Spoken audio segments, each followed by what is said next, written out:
శ్రీ గురుభ్యో నమః. శ్రీమాత్రే నమః. ఆదిత్యాయ చ సోమాయ మంగళాయ బుధాయ చ గురు శుక్ర శనిభ్యశ్చ రాహవే కేతవే నమః.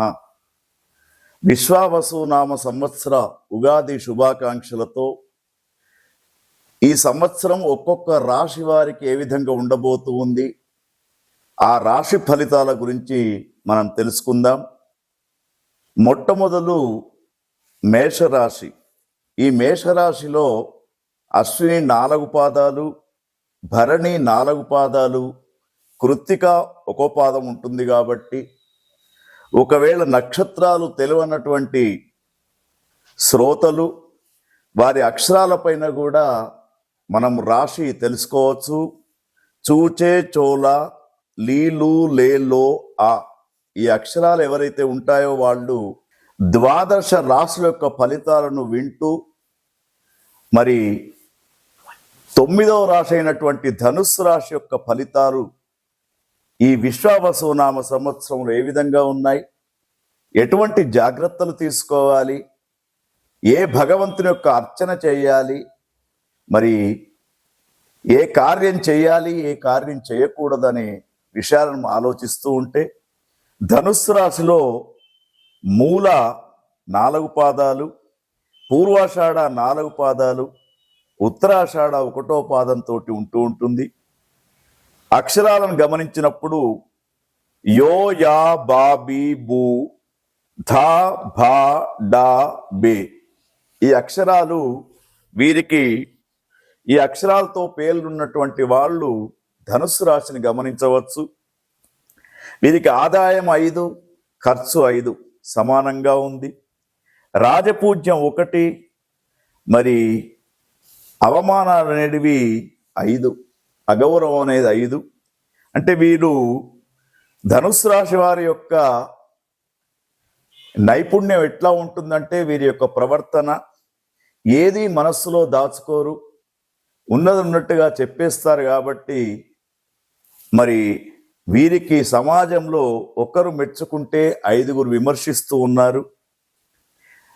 ఈ సంవత్సరం విశ్వావసునామ సంవత్సరంలో ధనుస్సు రాశి జాతకులను పరిశీలించినప్పుడు వీరికి మే 13 వరకు, తర్వాత అక్టోబర్ 19 నుంచి డిసెంబర్ 4 వరకు వృషభ, కర్కాటక రాశులలో అంటే 6వ, 8వ స్థానాలలో గురువు సంచారం అనేది జరుగుతూ ఉంది.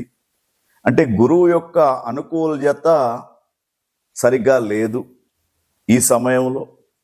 మరి మే 14 నుండి అక్టోబర్ 18 వరకు, తర్వాత డిసెంబర్ 5 నుండి సంవత్సరం మొత్తం కూడా 7వ స్థానంలో గురువు అనుకూలంగా ఉన్నాడు. కాబట్టి గురువు అనుకూలంగా ఉన్నటువంటి సమయంలోనే నూతన వ్యాపారాలు, నూతన పెట్టుబడులు, ఇంట్లో శుభకార్యాలు, గృహప్రవేశాలు, వివాహ ప్రయత్నాలు, విదేశీ ప్రయత్నాలు ఇవన్నీ కూడా ఫలిస్తూ ఉంటాయి. కాబట్టి సాధ్యమైనంత వరకు మే 14 నుండి అక్టోబర్ 18 వరకు మీరు ప్రయత్నాలు ఎక్కువ చేయండి.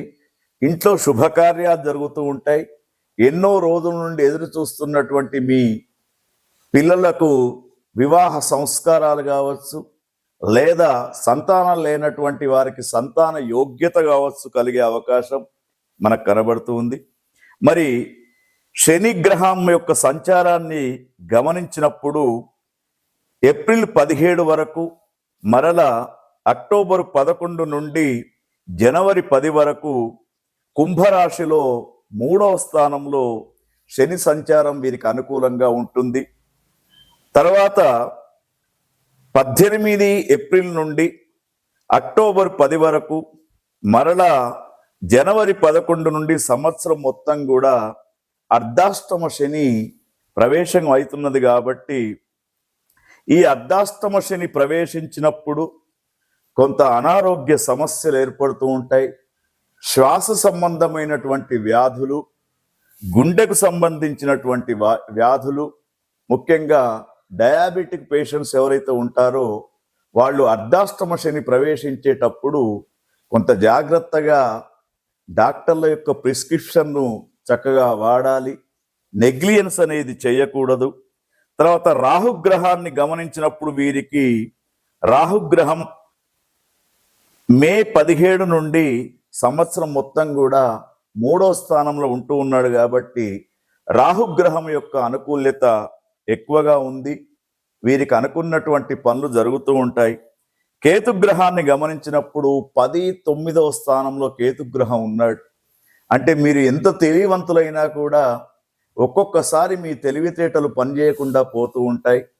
మానసిక స్పర్ధలు, ఎదుటివారితో మాట్లాడినప్పుడు అనాలోచితమైనటువంటి మాటలతోటి మీ మీద ఒక రకమైనటువంటి వ్యతిరేక భావనలు రావడానికి అవకాశం ఉంటుంది. కాబట్టి జాగ్రత్తగా సమాజంలో మాట్లాడేటప్పుడు చక్కగా మాట్లాడడం.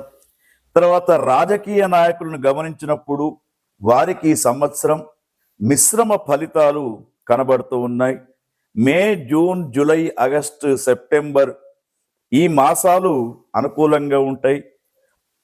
అర్ధాష్టమ శని అనారోగ్య సమస్యలను తీసుకొస్తాడు. ప్రయాణాల్లో ప్రమాదాలు, ముఖ్యంగా రైలు, రోడ్డు, విమాన ప్రమాదాలు జరగకుండా చూసుకోవాలి.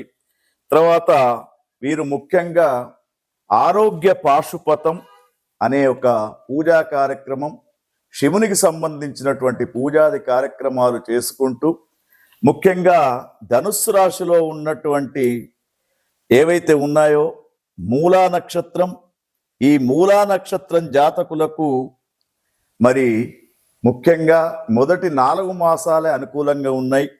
తర్వాత 8 మాసాలు కూడా అననుకూలంగా ఉన్నాయి. కాబట్టి మరి ముఖ్యంగా చూసినప్పుడు మధ్యశూన్యే మహాభయం, అంత్యశూన్యే ఫలం స్వల్పం అని చెప్పేసి మనకు చెప్పబడుతుంది పంచాంగ శాస్త్రంలో.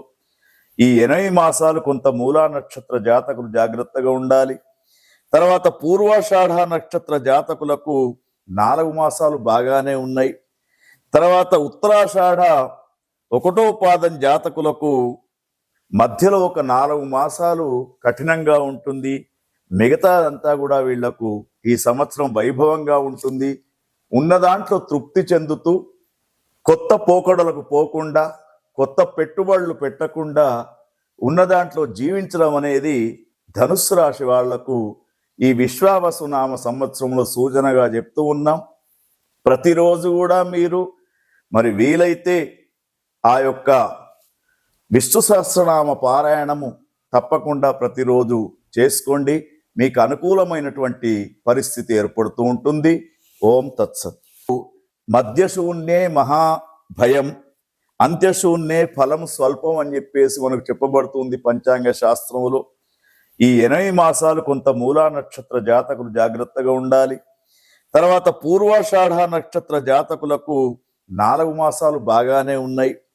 తర్వాత ఉత్తరాషాఢ 1వ పాదం జాతకులకు మధ్యలో ఒక 4 మాసాలు కఠినంగా ఉంటుంది.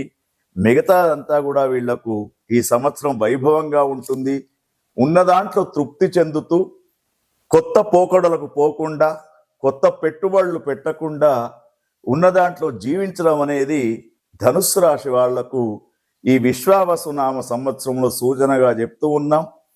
ప్రతిరోజు కూడా మీరు మరి వీలైతే ఆ యొక్క విష్ణు సహస్రనామ పారాయణము తప్పకుండా ప్రతిరోజు చేసుకోండి.